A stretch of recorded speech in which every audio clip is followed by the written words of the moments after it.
Big Mike here with He's Entertainment. today's episode. We got UFC fighter Jordan Leavitt with a record of 7-0 in the lightweight division, making his UFC debut this Saturday. If you like what we're doing, you hit the subscribe button. Let's go. Shouts out to the sponsors, Deluxe Seafood. Get your fresh and frozen seafood. They got prawn. They got scallops. They got salmon. They got cod, halibut, and tuna. Call 604-318-1955. Tell them Big Mike and he sent you.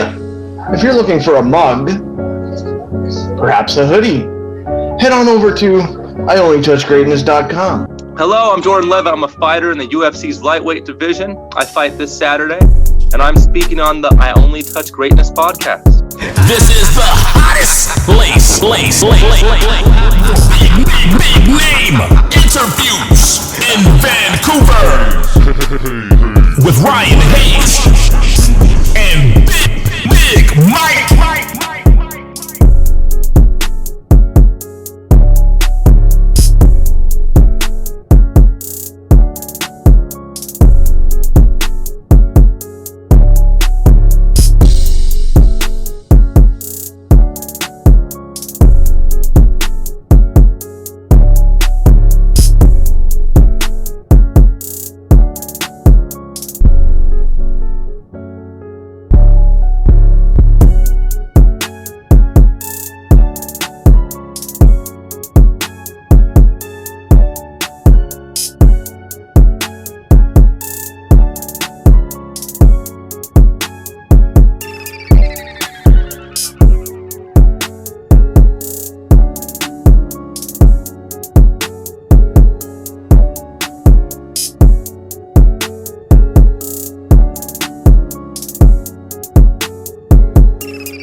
No, I didn't play a sport until high school. I just joined wrestling and then saw MMA on TV after I quit wrestling my freshman year because it was too hard. And then the next year I gave wrestling another try so I could start, on my MMA career. That was always the end point.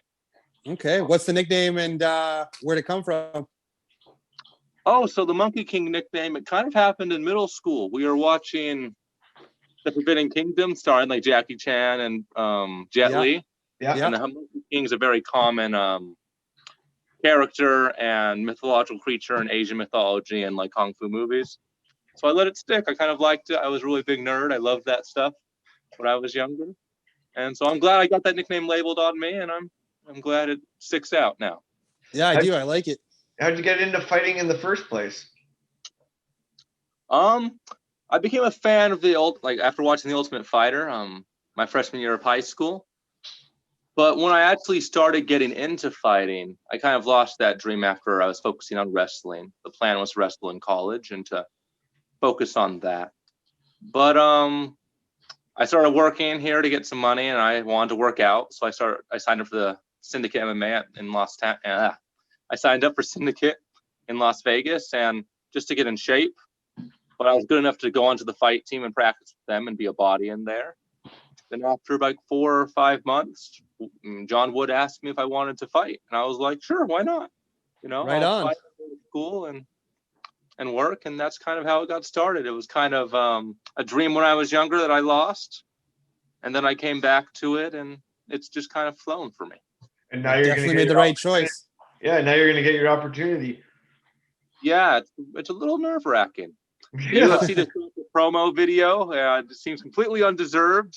Yeah. I'm thankful for the opportunity and the attention, but it's a little much. But I'm a simple person, so it's all going to seem much. But I'm excited. Okay. Now you're a superstar. He's on his way to the top. Who are the biggest influencers in your career thus far? I would say if I had to narrow it down to 3 influences, I would say Dominic Cruz, first off. Always been a fan of Dominic Cruz. Lyoto Machida, especially during late 2000s, early 2010s. That guy was a beast. Yeah. Machida, I admired the crap out of him when I first started training. And then a very unknown fighter, Brian Ebersol. I remember him. Remember the name? He would shave an arrow towards his chin on his chest hair, and he would do cartwheel kicks and a bunch of weird stuff. I loved him. He was weird. And actually, I want to say 4 because I was a really big fan of Chris Lytle in high school. Okay. So it's really weird that I'm slated to fight him because I used to watch his fights on repeat. I feel like a lot of his tactics were like 10, 15 years ahead of their time. So very honored and starstruck and excited for this matchup this weekend. You're fighting Chris Lytle this weekend, correct? Yeah, Chris Wyman. Yeah, I'm fighting him this weekend. Wyman. Oh, I thought you said Lytle. Yeah. No. Matt Wyman. Sorry. It's Matt Wyman. Yeah. Sorry, Okay. wake up, brain. I'm a little fuzzy. Hey, that's all good. I thought I was the one who fucked that up, but Who gave you the extra push, do you figure, to get pro, obviously, to UFC? So are you asking what got me the push to go pro or got me the push to get into the UFC? maybe somebody that got your foot in the door, or like somebody like you're saying pushed you in the right direction. No, I would just say Coach Wood. He's really done everything for me. I'm kind of like his baby. I'm his first athlete he ever had from his first amateur fight into the UFC. Okay. So Wood definitely opened some doors for me. I got to meet a lot of fighters and a lot of people in the UFC, and they met me when I was young, like 18, 19. And I made a good impression, and they remembered my name. So when they needed to have a space filled in one of the Contender Series cards, I was really lucky to get a call. And somehow I got the first fight of the season, like the most watched fight of the entire, most watched episode of the entire season for Dana White Contender Series. So I was super lucky. That's what I was just going to get at. What was it like, your first Contender Series win against Luke Flores when you threw on the triangle choke in the first round? It was probably the most calm I've been for a fight, because when you're trying to get into the UFC, there's a lot of self-doubt. At least I believe there's a lot of self-doubt. Maybe some liars will say they had no doubts about where they were going. But, you have a lot of self-doubt. You wonder if you're cut out for it. You wonder, even if you are cut out for it, if you'll end up getting there. Because sometimes luck just doesn't, you don't have the luck. Yeah. But only the lucky fighters get one shot. If you're truly good, I feel like you get as many shots as you need.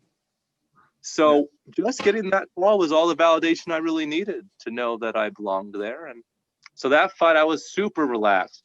We were talking about making Jeffrey Epstein jokes. So we were just watching the filthy documentary on Netflix. Oh, yeah. Was that fucked up for what?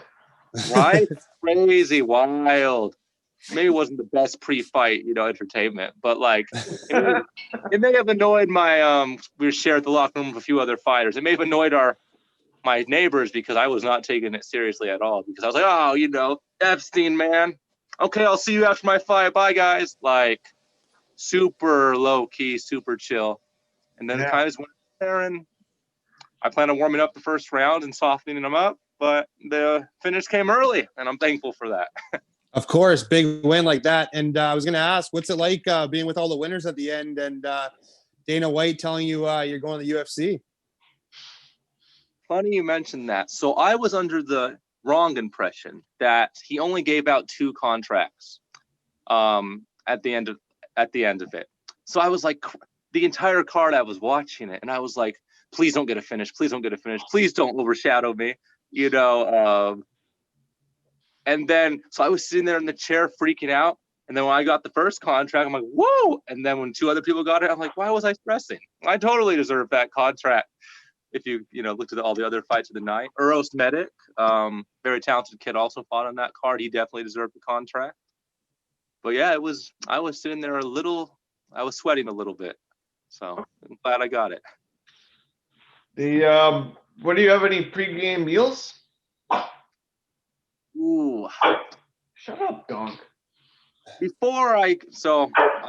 gluten sensitive and lactose intolerant, but I've always ignored it until the past year. But it used to be every time before I'd fight the day before, I would have a Blizzard from Dairy Queen and some carne asada fries. Yeah. I think that would put me in the hospital now. But that was a super unhealthy, stupid tradition of mine to just eat that junk food. So yeah, now I kind of I have some nice protein shakes with some oats and bananas, and this would be bomb. I can't wait. I haven't had carbs in days, so you're going healthy, man. You got to. Yeah, I'm gonna have maybe some curry. We'll see. Maybe some pasta. Okay. I'll eat everything else tomorrow. Of course. What's any rituals for you? No, I wake up. Well, I always shave right before I start hopping in the bathtub. I cut my hair I cut my hair like a day before the weigh-ins. I always cut my hair. I always shave right before I start cutting weight. I always wake up. I watch all my fights so I remember that I actually can do this. Because sometimes when you're thinking about it fight week, you have self-doubt. So I watch my fights to remind myself what I'm capable of doing. And then I just stretch.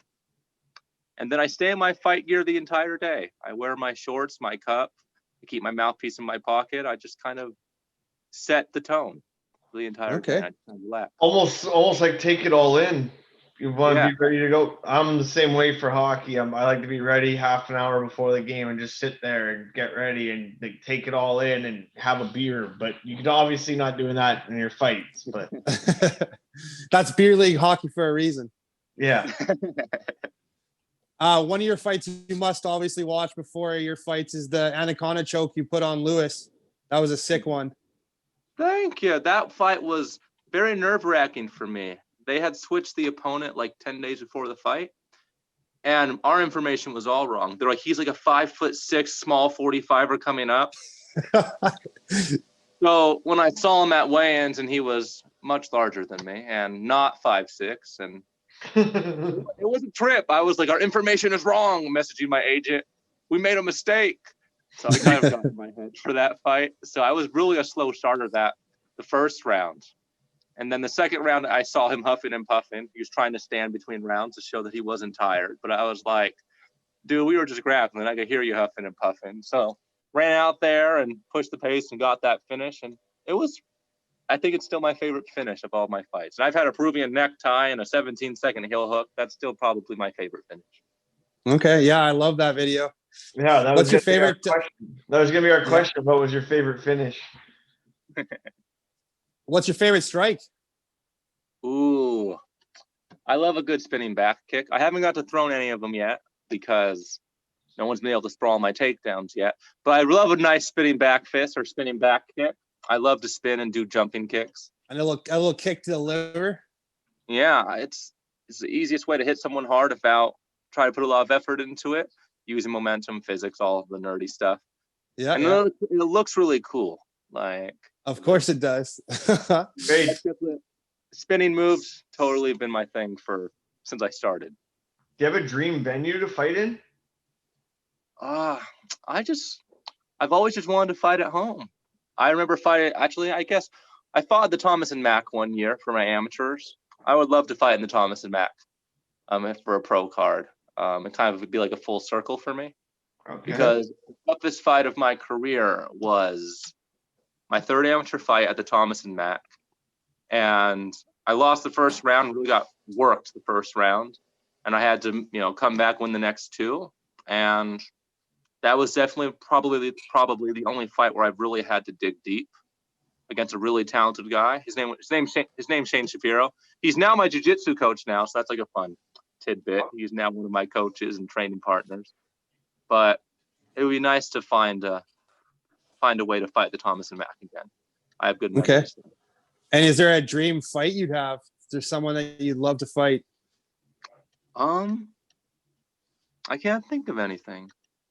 Okay. It's really weird. You could have asked me that like when I was at 45. I'm like, I want to fight, I would love to fight Conor. I'd love to fight Chad Mendez, but a lot of the people I was fans of have recently retired or it's not really an option for the foreseeable future. And Conor McGregor? You want to fight Conor McGregor? Yeah, I would love to have that opportunity one day, but I imagine he's already kind of semi-retired. He bounces in and out. And hey, call him out on our show. We'll do our best. I want you, Conor. Stop running. You're taking everything I work for. Maybe we'll see. We'll see if it works. Yeah. But yeah, What's one day.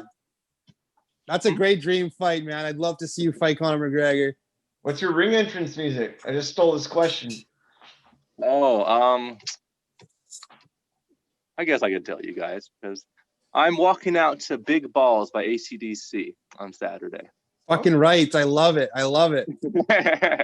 Throwing it back old school. Mm-hmm. If you weren't fighting, you got any other hobbies? Yeah. I love reading. I read a bunch of books a year. I love to run. Yeah, if I could have a dream job, I'd be like a book reviewer. That'd be tight to read a book, write my name on the back of it, like this book is good or this book is trash. That'd be kind of a dream job. It used to be I wanted to be a food critic, but now I can't eat out hardly anywhere, so that dream's been crushed. So. Okay, I got a new question for you. If you were in a contest that pays out $1,000 and it's a karaoke contest, what song are you singing? Ooh, Falling by Alicia Keys. Okay. Yeah, that's my first karaoke song whenever I go out with my friends, is that song. Right or on. Ain't No Sunshine, Bill Withers. One. That's a good one. What's it like when you first met Dana White? It was he was buffer and taller than I thought he'd be. Yeah, we haven't talked once, but he pointed to me at a press conference and said, that kid right there, and said positive things. So that's kind of cool. I guess he likes me. Yeah, that's a good thing. That's for sure. You gotta like that. You gotta want the boss to like you. Yeah, for sure. Exactly. Do you have a quarantine snack? Ooh, I had a lot of French fries during quarantine. I'm kind of missing them. I love French fries covered in any topping, salsa, avocado, poutine. refried beans. Yeah, I love. We call it poutine up here in Canada. You I put cheese with the gravy. Ooh, gravy! I have done that before. Yeah. That's like one of Canada's known for poutine. So if you ever come to Canada, get yourself a poutine. Get some poutine. I'll try it out. Yeah. Hey, enough of the food talk. I haven't had dinner yet. I'm starving. What's one word that describes you? Eccentric. Nice one. I like it. Eccentric. How do you celebrate after a big win? Like, is there something that you're just like, oh man, I need a cold beer, or hey, I need a burger, or I need a steak? Like, is there something that you just crave until that fight's over and you win? You want to celebrate? Poutine. Now it's gonna be poutine. That sounds bomb. But, a nice ice cream and just chilling and watching a movie with my wife. That I'm looking forward to that. I like to relax. It's like an emotional high, adrenaline dump, and it's nice to just chill for like 10 hours and then go to the gym the next day. So. What's your favorite movie? My favorite movie? Yeah. Oh, so it's between two. So my favorite movie that I actually think is good and I like it because it speaks to me is Meet Joe Black, starring Brad Pitt, like early 2000s maybe. Okay. It's about like death possessing the body of somebody falling in love. super slow movie. I love the dialogue. I love the background music. And plus, you know, Death, when he's in this romantic relationship, he's incredibly awkward. It made me feel very confident about my awkwardness when I was younger. So that movie. But then also the movie I could watch on repeat no matter what, because it's ridiculously funny, is Cabin in the Woods. I love that movie. That's good for some laughs. Isn't that a scary movie? Because I sure as hell wouldn't be able to watch a scary movie like that. It's a dark humor. It's like makes fun of a bunch of, it's like makes fun of a lot of scary movie, like a scary movie Is it trope. like a scary movie type? Like not the scary movie, but like the scary David Wayne's movie? Yeah, exactly. It's Okay. It's a little bit less, you know, slapstick, but yeah, very similar in the kind of a similar atmosphere. Yeah. I always go super bad. Superbad's a good one. Yeah. What's your favorite piece of memorabilia you got so far? Like, is there something that is priceless to you? Like it's your gloves from last fight or your shorts from last fight, or I don't know. My favorite memorabilia is probably the gloves from my first amateur fight. I've kept them. I haven't worn them ever. And I have the wraps and gloves for that. It's in a Ziploc bag. Yeah, that's probably my favorite one. Will probably That's always pretty be my favorite one. Yeah. If you were an animal, what would you be? Man, I don't want to say monkey. That seems too on the nose, but a cuttlefish. What? Okay. What is that? A cuttlefish is a cephalopod. It is like if you mix the octopus with a chameleon. They have like camouflage, and they're very strange animals. But yeah, they're like an octopus. They're similar to like puffer fish, are they not?